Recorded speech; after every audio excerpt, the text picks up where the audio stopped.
Hello and welcome. I'm Lena Nguyen and I'm a divorce lawyer. If you're facing a divorce and dealing with domestic violence, or if you're simply trying to understand how domestic violence impacts divorce proceedings, you're in the right place. In today's video, we're going to dive deep into what you need to know about divorce and domestic violence in Texas. Before we get started, I want to provide a quick disclaimer. This video is for informational purposes only and is not intended to provide legal advice.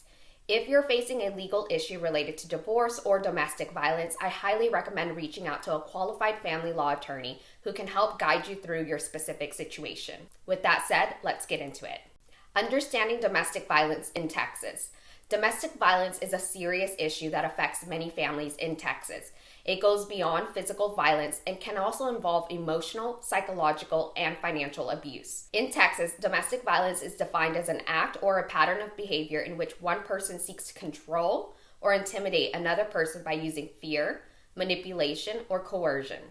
This can include physical harm, threats of harm, harassment, stalking, or even financial control. Forms of domestic violence. Domestic violence often happens in intimate partner relationships, but it can also occur between family members, such as between parents and children, or between siblings. It's crucial to understand the different forms of abuse so you can identify them. Physical abuse. This includes hitting, slapping, choking, or other forms of physical harm. Physical abuse is usually the most recognizable, but it's important to note that non-physical forms can be just as harmful. Emotional and psychological abuse. This can include verbal insults, threats, humiliation, gaslighting, and other tactics designed to diminish the victim's self-esteem or to control their thoughts and emotions. These forms of abuse can be just as damaging, if not more so, than physical abuse. Financial abuse. One partner may control access to money, prevent the other from working, or accumulate debt in the other's name. This can lead to financial dependency and trap the victim in an abusive situation. Sexual abuse. This includes any non-consensual sexual act or behavior. In the context of domestic violence, sexual abuse may be used as a tool for control and manipulation. If you are in immediate danger, you should always call 911. Domestic violence situations can escalate quickly, and it's essential to get the proper authorities involved for your safety. How to seek protective orders. If you are a victim of domestic violence, one of the first things you should do is seek a protective order. A protective order is a court-issued document that can help protect you from further abuse. It can include provisions that prohibit the abuser from contacting you, coming near you, or even possessing firearms. Types of protective orders. There are several types of protective orders in Texas. Emergency protective order, also known as an EPO. This type of order is issued immediately after an arrest for domestic violence. It is designed to provide short-term protection, usually up to 20 days, until a longer-term protective order can be issued. Temporary protective order. This is typically issued by the court when you file a petition for a protective order. It is temporary, lasting anywhere from a few weeks to a few months, depending on the circumstances. This order can be extended or made permanent if necessary. Permanent protective order. After a hearing, the court can issue a permanent protective order. This order can last up to 2 years and may include restrictions on where the abuser can go, who they can contact, and what possessions they can take. The process of seeking a protective order. To seek a protective order in Texas, you need to file a petition with the court. This can be done at a local district court or a family court. The petition must include details of the abuse, any incidents of violence, and any evidence you have, such as police reports, medical records, or witness statements. Steps to take when seeking a protective order. Gather evidence. Document any evidence of abuse, including text messages, emails, photos of injuries, police reports, and medical records. Visit the court. Go to the local courthouse to file the petition.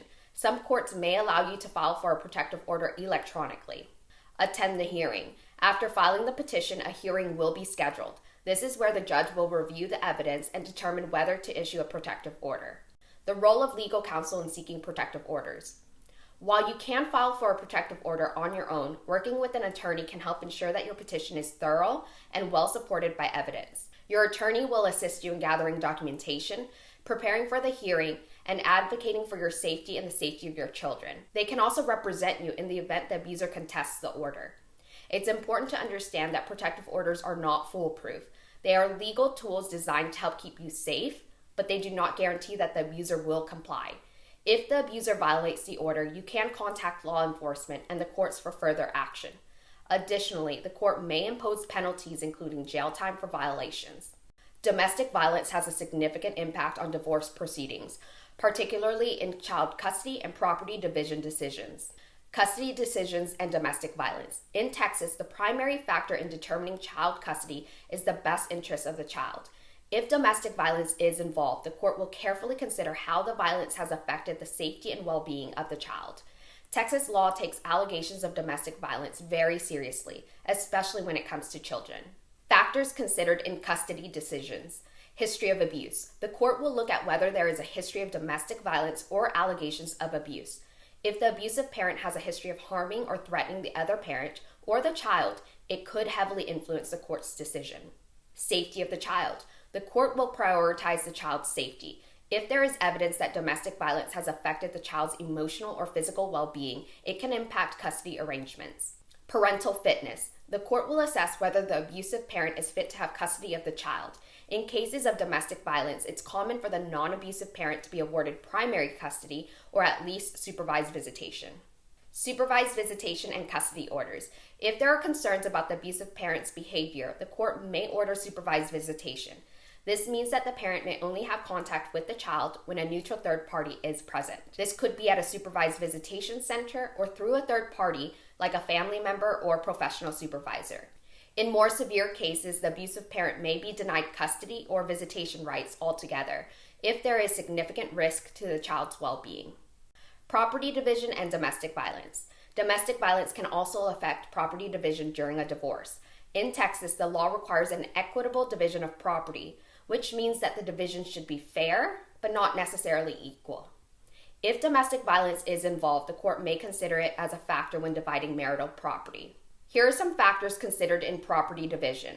First is economic impact of abuse. If one spouse has used financial control or abuse to limit the other spouse's access to resources, this could be considered when dividing assets. The court may award a larger share of the marital property to the spouse who is financially controlled. Disrupting the other spouse's finances. If domestic violence has led to job loss, financial instability, or inability to accumulate wealth, the court may factor this into property division to make sure the victim is not left at a disadvantage. There are special considerations in property division. Texas is a community property state, which means that any property acquired during the marriage is typically divided equally. However, if one spouse used their own separate property or financial resources to perpetrate abuse, the court may award the victim's spouse a disproportionate share of the marital estate. If you or someone you know is experiencing domestic violence, there are resources available to help. Here are some key resources in Texas. Texas Counsel on Family Violence, also known as a TCFV. The TCFV provides a wealth of information about domestic violence, including a statewide hotline and resources available to help individuals escape abusive situations. Their website is a valuable resource for finding local shelters and support services. The National Domestic Violence Hotline. They're available 24/7. This hotline offers confidential support to those experiencing domestic violence.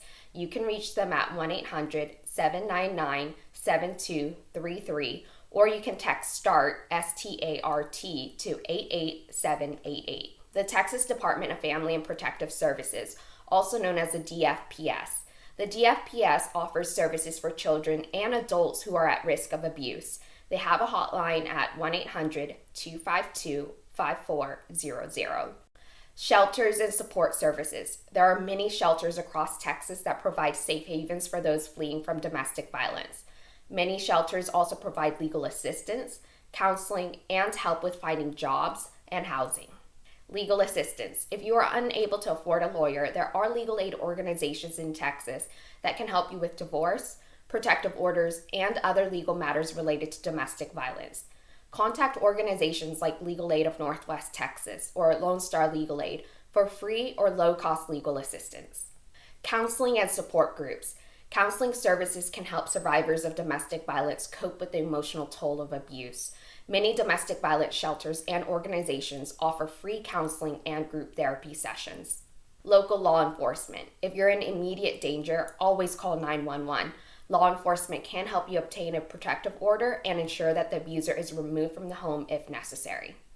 Domestic violence is a serious issue and it can affect every aspect of your life, including your marriage, your children, and your financial well being. If you are a victim of domestic violence, it's essential to take action to protect yourself and your family. Remember, you don't have to go through this alone. There are resources available to help, and as a divorce lawyer, I'm here to support you in navigating the legal process. If you found this video helpful, please like and subscribe to my channel for more legal insight on divorce and family law in Texas. If you have any questions or need assistance, please don't hesitate to reach out or leave a comment below. You deserve to live a life free from fear, and there's always help available. Thank you for watching, and take care.